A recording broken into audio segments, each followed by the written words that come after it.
संत बनने के राह पर चले तो क्या कोई चुनौतियां थी, उसके बारे में बहुत सारा। और वो संत बना है तो समाज में क्या कर रहा है, वो कौन सा संत है? क्योंकि जो वर्णाश्रम बना है तो उस संत में तो उसके अकॉर्डिंग अलग अलग स्थान उसका तय किया गया है। वानप्रस्थ का अलग है, संन्यास का अलग है, गृहस्थाश्रम का अलग है, ब्रह्मचर्य का। लेकिन ग्राउंड रियलिटी क्या है, सच्चाई क्या है? क्या जो सरकार है, जो अधिकारी हैं, जो जिला अधिकारी हैं, मंत्रालय हैं, ये सपोर्ट करते हैं आपको? बहुत टफ चीज़ है ये। और हमारे घाट पर 140 करोड़ का प्रोजेक्ट पर वर्क हो रहा है। 140 करोड़? हाँ। अच्छा। और मजे की बात क्या है कि उस प्रोजेक्ट पर हम ही को सजेस्ट देना पड़ता है कि क्या क्या करना पड़ता है। भैया आपने प्रोजेक्ट बनाया कैसे 140 करोड़ का? तो ये रियलिटी है हमारे अधिकारियों की, मंत्रालयों की और तमाम जिला अधिकारियों की। हरिद्वार में इतना बड़ा संस्थान है जो कि भारत सरकार से डायरेक्ट टैग है, तो आप वहाँ उनको संदेश करते हैं तो क्या संदेश करते हैं जो वहीं तक रह जाता है, इधर आता ही नहीं है। तो ये धर्म का परिचय है कि जब सही रास्ते पर चलिएगा तो भटकने नहीं देगा वो, और वो आनंद की प्राप्ति कराएगा और स्वतः आपको ज्ञान प्राप्त होगा। नेशनल खबर देख रहे हैं आप और मैं प्रज्ञा झा। पतित पावनी मां गंगा के इस पहले एपिसोड में आप सभी का बहुत स्वागत है और ये सीरीज आप लोगों के सपोर्ट से आगे बढ़ेगा। सबसे बड़ा सवाल ये है कि जिन नदियों का ख्याल रखने का संकल्प हम लेकर चलते हैं, उनकी ग्राउंड रियलिटी क्या है, ये जानना बहुत जरूरी है। पतित पावनी मां गंगा, हिंदू धार्मिक ग्रंथों की माने तो मां गंगा का आजीवन तो एक महत्व रहता ही है, लेकिन मृत्यु के उपरांत भी इस नदी का, जिसे आप मां भी मानते हैं, उसका बहुत महत्व है। ढकोसलों में और जिस तरीके के भाषण हम राजनेताओं से सुनते हैं वो तो एक तरफ है ही, लेकिन ग्राउंड रियलिटी क्या है वो कोई संत महात्मा या फिर वहां यानी कि गंगा के तट पर कोई व्यक्ति जो रहता है वही बता सकता है। और इसी कड़ी में गंगा की ग्राउंड रियलिटी जानने के लिए आज हमारे स्टूडियो में हमारे खास मेहमान मौजूद होंगे, संत जटाशंकर जी, जो कि गंगा ऋषि कृषि के मुख्य संरक्षक हैं। गुरु जी, आपका बहुत स्वागत है। नमस्कार। नमस्कार। जय गंगा मैया। जय गंगा मैया। जैसे हम बात करते हैं कि किसी नदी के बारे में हम बात कर रहे हैं, गाने सुनने में हमें बहुत सुख मिलता है कि हम धार्मिक ग्रंथ पढ़ें, हम गाने सुने तो शांति मिलती है, लेकिन ग्राउंड रियलिटी जो है कुछ अलग ही होती है। सबसे पहले मैं आपसे शुरू करती हूँ कि आप संत कब बने, कैसे बने, कहाँ से मन में आया, इससे शुरू करते हैं और उसके बाद ग्राउंड रियलिटी तक हम जाएंगे जी। ये हमारा इस रूप में आने का कोई प्रयोजन शुरू से था नहीं। ये 2003 के पहले की घटना है। हमारे पूज्य पिताजी भारतीय स्टेट बैंक में कैशियर पद पर रहे और उनको अपने उम्र में भक्ति जब होता है तो गंगा से सब लोग जुड़ते हैं। वो शुरू से परंपरा रही है कि जितने भी सिद्धस्थ हुए हैं या आम लोग भी गंगा से जुड़ते हैं जी। महात्मा भले नहीं पता हो, लेकिन गंगा से सबसे प्रीति होती है। तो पूज्य पिताजी गंगा जी जाते रहे। गंगा के प्रति उनका शास्त्र के माध्यम से, संतों माध्यम से सीखना आया कि गंगा का संरक्षण, घाट का, गंगा की जलधारा का, जलीय जीव का होना चाहिए। मन में भावना जगी कि हम लोग भी यह अभियान को चलाएं। तो उन्होंने कुछ बैंक स्टाफ के साथ में यह अभियान को चलाया। मैं उसमें साधारण जीवन ही जी रहा था। तो 2003 से ये एक्टिविटी स्टार्ट हुआ उनके साथ में। उन्होंने कहा कि आप इसको शुरू करो। अच्छा। तो मैं अकेले ही जाता था। उसमें मैं कोई साधु का रूप में नहीं था, नॉर्मल जैसे होते हैं सब लोग, साधारण जो घर में ड्रेस पहनते हैं उसी तरह हम भी जाते थे। और अभ्यास होता गया, बढ़ते गए। तो साधु कोई प्रयास करके भी नहीं बन सकता है। बिल्कुल। वो तय किया जाता है परब्रह्म परमेश्वर के द्वारा है कि उसको साधु बनना है। देख करके कोई 4 दिन के लिए बन सकता हो, लेकिन लगातार नहीं बन सकता है, क्योंकि धर्म का नियम जो है बड़ा कड़ा है।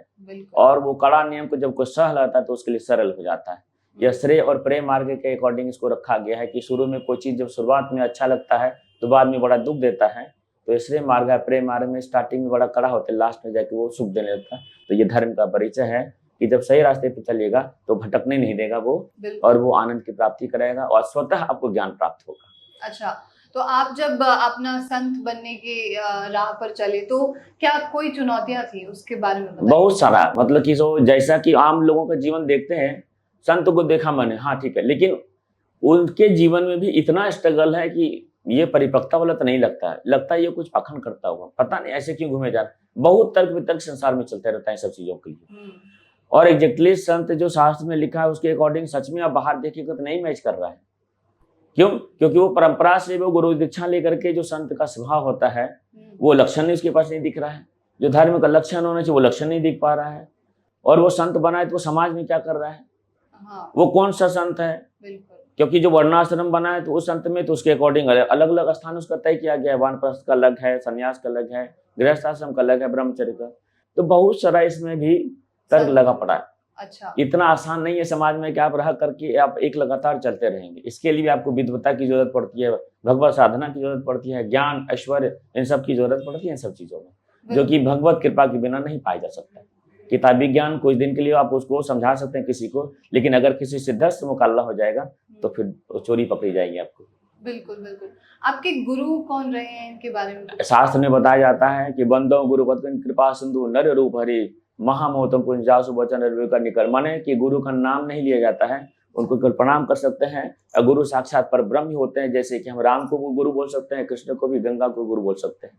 तो वो बड़ा दयालु है जो उन्होंने मुझे शिष्य बनाया और हम इस जगह पर पहुंच करके बस बार बार बंदो करके उनको प्रणाम करके बस चलते हैं। और गुरु का व्याख्यान हम आपको कर सकते हैं कि गुरु क्या है। तो हमारे शिव जी ने माता पार्वती से एक श्लोक कहा है, सत्यम सत्यम पुनः सत्यम धर्म सारा मयोत्रम गुरु गीता स्तोत्रम नास्ति तत्व गुरु तत्व कि संसार में गुरु से बड़ा कोई तत्व नहीं है और गुरु गीता से कोई बड़ा स्तोत्र नहीं। ऐसा भगवान ने 3 बार सत्य सत्य लगा के कहा। इसलिए गुरु के बारे में कहा कि वही इसका परिचर्चा होना चाहिए जो गुरु भक्त हो, नहीं हो तो बिल्कुल नहीं। क्योंकि गुरु का अपमान शिष्य का अपमान, गुरु का अपमान ब्रह्म का अपमान होता है। इसलिए कोई जहाँ तक इसकी चर्चा हम लोग नहीं। बिल्कुल बिल्कुल। अब नमामि गंगे प्रोजेक्ट पर आते हैं हम। आप इस प्रोजेक्ट से कब जुड़े? मैं 2013 में प्रधानमंत्री जी को, जब नरेंद्र मोदी जी आए, तो मैंने उनको चिट्ठी लिखा था कि हमारे द्वारा कई शास्त्रों का स्वाध्याय किया गया है और जिसमें कि भगवती गंगा की स्वच्छता को लेकर के कुछ नियमावली बनाया गया है। 2014 की बात है। हाँ, मैं 2013 में चिट्ठी मैंने लिखा था जी प्रधानमंत्री को। प्रधानमंत्री उसमें कौन थे ये मुझे नहीं पता था, लेकिन मैंने प्रधानमंत्री को लिखा। तो प्रधानमंत्री को लिखा तो तब तक अगले साल आदरणीय मोदी जी वहां पर आए, तो उन्हीं के अकॉर्डिंग मुझे पहला पत्र प्राप्त हुआ था। मनमोहन सिंह जी थे और फिर प्रधानमंत्री नरेंद्र। वहां से मुझे प्राप्त हुआ जो कि उन्होंने कहा था कि उत्तराखंड में, हरिद्वार आपका उधर आपका बिहार में, झारखंड में और बंगाल में, इन सब जगहों में, जो झारखंड में आप सभी जगह जो है इसको आपके सजेशन को ट्रांसफर किया जा रहा है। आप उन लोगों को सजेस्ट करिए कि कैसे स्वच्छता हो सकता है। अच्छा। तो वो लेटर आपके पास उपलब्ध है? बिल्कुल, ये लेटर मेरे पास मौजूद है। हाँ।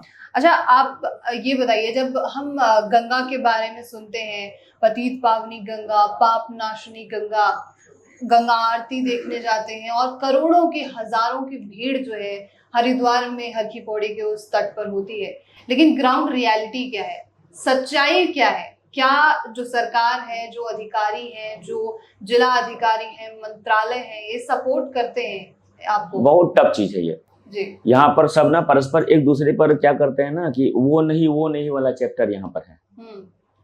जबकि ये परंपरा कहा गया है कि कोई अगर किसी को कंप्लेन करता है तो उसके सीनियर को जाता है, फिर उसके सीनियर को जाता है।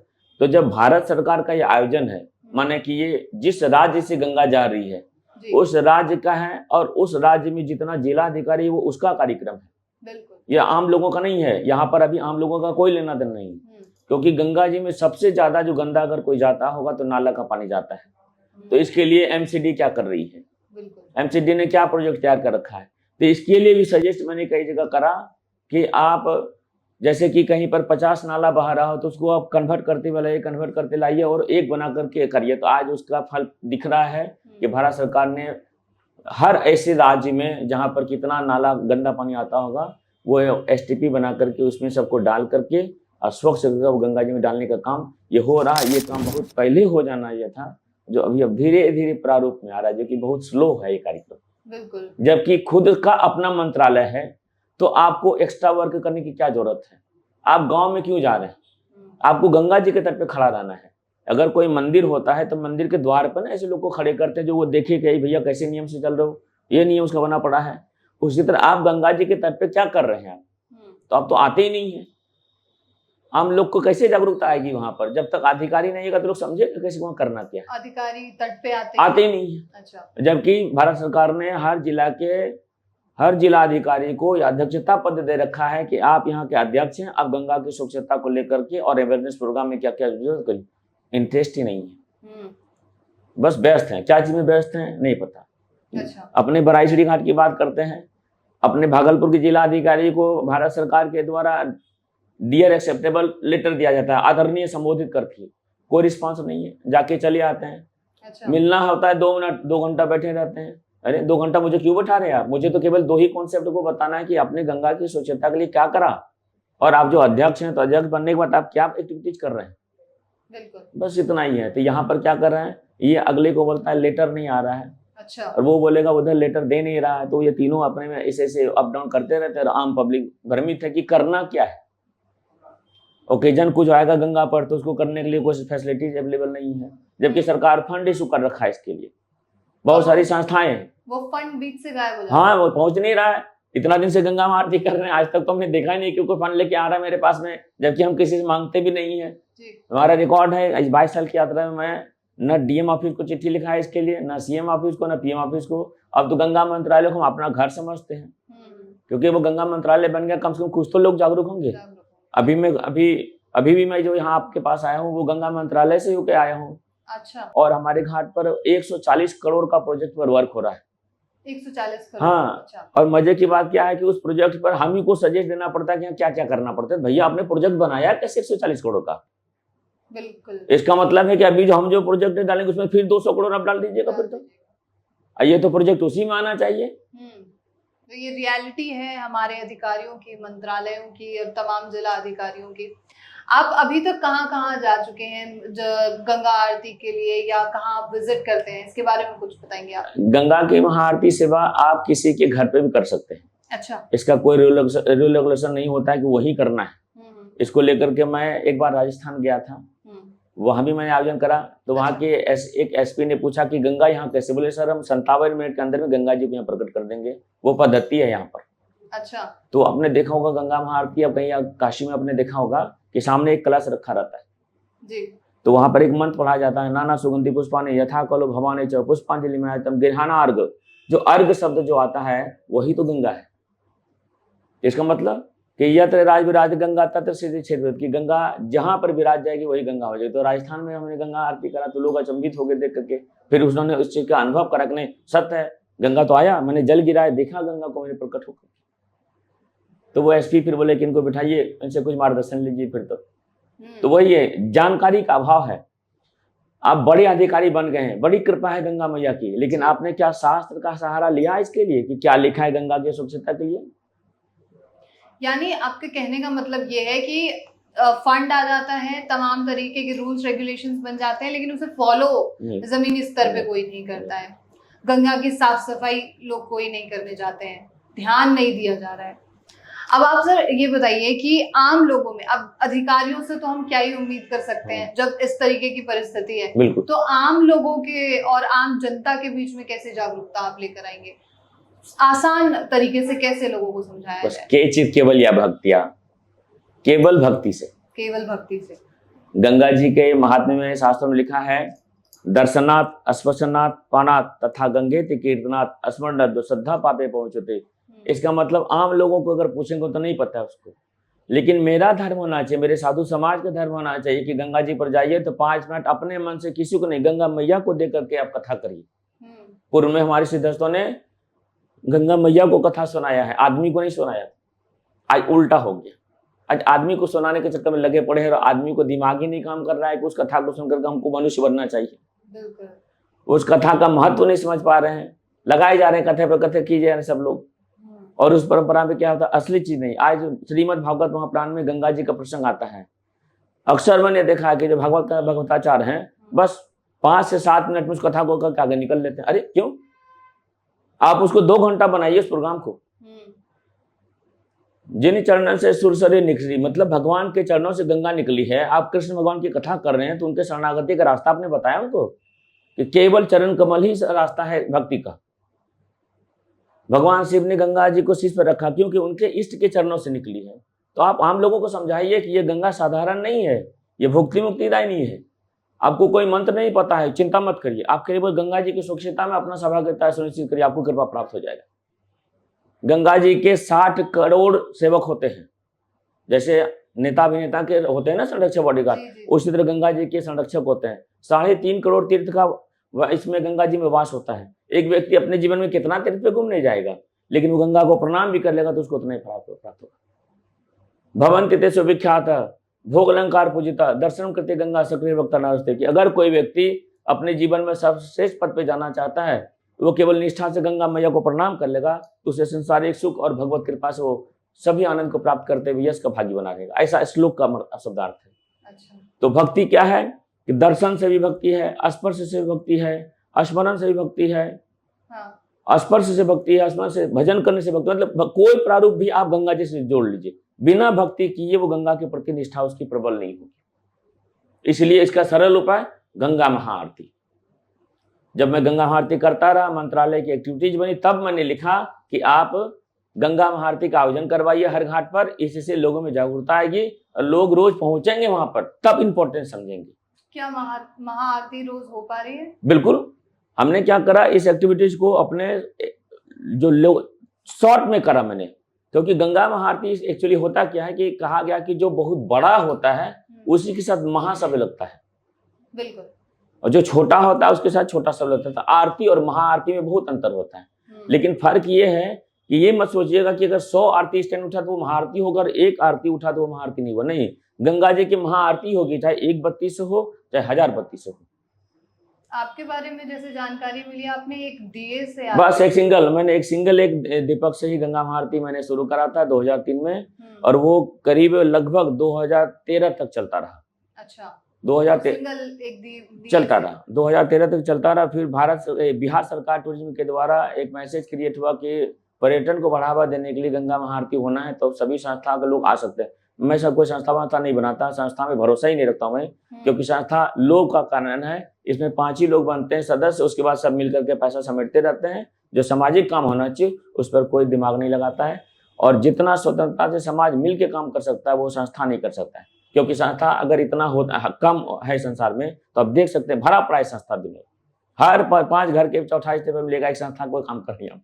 और संस्था का वैल्यूबल क्या है देख रहे हैं कि गंगा वैसे रखी पड़ी है अभी तक। हम चलिए 2003 से शुरू कर रहे हैं, तो क्या इसके पहले संस्था नहीं थी?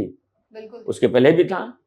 हरिद्वार में इतना बड़ा संस्थान है जो कि भारत सरकार से डायरेक्ट टैग है, तो आप वहाँ उनको संदेश करते हैं तो क्या संदेश करते हैं जो वहीं तक रह जाता है, इधर आता ही नहीं है। अच्छा, आप किसी अधिकारी से मिले हैं जो जिनसे आपने कहा कि महाआरती करवानी है और उन्होंने अचानक मना कर दिया या आने से इनकार किया, ऐसा कभी आपके साथ हुआ? उनको फुर्सत ही नहीं है। अच्छा।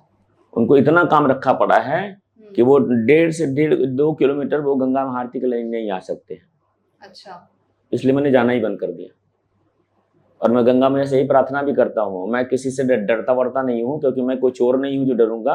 गंगा मैया से ही प्रार्थना करता हूँ कि माँ, इस यात्रा में मैंने एक ही चीज देखा, सुनने वाला कोई नहीं है, इसलिए मैं आप ही से कर रहा हूँ, हमको आशीर्वाद दीजिए कि मुझे किसी अधिकारी से जीवन में कोई काम ना पड़े। मुझे ना कभी डीएम महोदय से जरूरत पड़े, ना सीएम महोदय से, ना प्रधानमंत्री महोदय से, पीएम महोदय से। इस हद तक त्रस्त हो गए यार, कोई रिजल्ट ही नहीं आया ना। मेरे पास जो लेटर है उस लेटर का जो वैल्यू होता है, अगर कोई ऐसे लोग को प्राप्त हो जाता तो शायद वो कुछ कोर्ट कचहरी के माध्यम से रास्ता बनाता। लेकिन हमने कहा हमको झमेला नहीं पड़ना, हमको भक्ति करना है और गंगा की स्वच्छता नहीं पूरे देश का, अपने घाट का तो कर सकते हैं। बिल्कुल। तो मैं अपने घाट पर इतना जरूर आपको बताऊंगा कि अगर आप पूरे भारत घूम के कहीं से आ रहे हैं तो जो क्या एक्टिविटी जहाँ पर प्राप्त नहीं पता, हमारे घाट पर आइएगा तो आपको 90% हम घाट की स्वच्छता, घाट के किनारे का वातावरण आपको दिखाएंगे कि बढ़िया है। 5-10% वो एमसीडी वाले अगर थोड़ा भी प्रयास कर दे तो और पूरा क्लीन हो जाएगा। क्योंकि जो रेगुलर 22 साल से गंगा महाआरती हुआ, जो रोज हम जाते रहे, तो उसमें से अगर रोज एक लोग भी बढ़ा तो उन्हें 50 लोगों को अगर कन्विंस करा, और वो 50 लोग के घर में अगर 5 आदमी है तो उसका आप गुना करके देख सकते हैं कितने लोग को कन्विंस हुआ कि नहीं गंगा महाआरती होता है, वो गंदा नहीं करना है। इसका मतलब ये आयोजन जो है यही सफल है। बिल्कुल। क्योंकि गंगा जो प्रयास कर रहे हैं गंगा मंत्रालय का, सीढ़ी आपने बना दिया, ठीक है, उसके बाद क्या होगा? साफ सफाई कोई नहीं आता, देखने भी नहीं आएगा, तो खत्म हो गया ना फिर, तब उसका कोई इंपॉर्टेंस रहा नहीं। तो आप हमको ये बताइए कि जब आपने गंगा मंत्रालय बनाया है तो आप ग्रामीण मंत्रालय का काम क्यों कर रहे हैं? बिल्कुल। ग्रामीण मंत्रालय को बंद कर दीजिए, आप उसी को आपने मिला लीजिए, विलीन कर लीजिए अपने में। गजब का कहानी बनाए जा रहे हैं कि गंगा मंत्रालय जब गंगा के लिए ही बना पड़ा है तो आपको गंगा के साथ भारत की सभी नदियों को देखना चाहिए। और उससे बड़ा आश्चर्य कि दिल्ली में यमुना जी है, मंत्रालय यहाँ से मुश्किल से 20 मिनट नहीं लगेगा। वो ज्यों का तो रखा पड़ा है, रोज यहाँ पर मंत्री मंत्रालय आ रहे जा रहे। अरे इसको बताने की जरूरत है क्या? ये तो स्वयं से आपको इसके लिए तैयार हो जाना चाहिए कि एकदम जिस दिन मंत्रालय बना कि जैसे गंगा जी की स्वच्छता के लिए प्रोजेक्ट तैयार हुआ था, वहां एसटीपी बन रहा है, तुरंत यहाँ बनना था। अभी तक यमुना जी 90% साफ हो गया रहता। यमुना जी अपने से गंदा नहीं करती अपने आप को, गंगा जी अपने से गंदा नहीं करते अपने आप को। हमें तो संरक्षण खाली करना है कि बाहर का चीज अंदर ना जाए, बस इतना ही तो करना है। वो भी नहीं हो सकता, वो भी जिस हिसाब से चीजें चल रही हैं, वो जो झाग बना हुआ है यमुना जी में। अच्छा, 22 सालों से आप इस संकल्प को लेकर चल रहे हैं और अधिकारी कोई आपको सपोर्ट नहीं कर रहे हैं, तो आगे कैसे चीजें चलेंगी? क्या आप अकेले चीजें अपने संकल्प को लेकर चल पाएंगे? 2 पथ है संसार में, एक होता है भक्ति धर्म से प्लावित जीवन, एक होता है सांसारिक जी। मेरा जीवन भक्ति धर्म से प्लावित है, मुझे किसी अधिकारी की जरूरत नहीं, क्योंकि इस दौरान इस 22 साल में केंद्रीय मंत्री, राज्य मंत्री, जितने भी विभाग के अधिकारी लोग होते हैं, IAS IPS, छोटे से छोटे बड़े सब लोग से मेरी मुलाकात हुई। सबको मैंने देखा कि वो एक स्थिर कुर्सी पर बैठे पड़े हैं जो कि एक दिन समाप्त होना है, उसके बाद उसको कोई पहचानने वाला नहीं है। लेकिन मेरी जो कुर्सी है ना, वो सदा के लिए एक समान रहेगी और मुझे कोई सैलरी की जरूरत नहीं है, और ना मैं किसी से मांगता हूँ, ना मेरा कोई ऐसा अकाउंट है जो आदमी डालेगा कि इसमें डाल करके आप इससे आमदनी का रास्ता होना। मैंने किसी कभी सोचा नहीं। हम लोकल में भी पैसा नहीं मांगते तो ये दूर की बात हो गई। अब कोई कहेगा कैसे आपका चल रहा है, बोले गंगा ही सब चला रही है। जो तीनों लोग की लक्ष्मी है, उसके पास धन की कमी है जो मेरे गंगा आरती को नहीं चलाएगी वो। आज मैं यहाँ पिछले 8 दिन से आया हुआ हूँ। अच्छा। आज भी गंगा आरती सीढ़ी घाट पर आयोजित हो रहा है और आज शाम को भी होगा, कल भी होगा और चलता भी रहेगा। और इसी बीच में एक फोन मुझे आया कि मजे की बात देखिए कि बिहार पर्यटन निगम ने मुझे दे रखा है कि आप बड़ारी सीढ़ी घाट पर गंगा आरती करिए। अच्छा। और उसका कई सालों से कार्य रुका पड़ा है पर्यटन विभाग का मुझसे टच करने के लिए कि मुझसे मिल करके फिर से प्रारंभ कराएं। अब इधर नया क्या प्रारूप हो गया कि एक क्रूज चला है, वहां से 100-200 मीटर दूरी पर कहीं गंगा आरती कल होने वाला है। तो किसी ने फोन करा कि गंगा आरती होने वाला, मुझे स्टैंड की जरूरत। हमने कहा कि ये कौन सा गंगा आरती हो रहा है भाई, पर्यटन निगम तो यहाँ दे रखा है। बोले कि नहीं, क्रूज उधर नहीं आएगा ना, इसलिए यहाँ पर होगा। तब मैंने समझ लिया कि पक्का ये अधिकारी से जुड़ा हुआ आदमी है, इसलिए मन के अनुकूल ये काम करवा रहा है। तभी से मैंने अधिकारी को प्रणाम कर रखा है। हम किसी का ना अपमान करना चाहते ना सम्मान। आप अपना रास्ता देखिए, मेरे पास आइएगा, जो सजेशन है देंगे, नहीं आइएगा तो देने को फायदा है नहीं।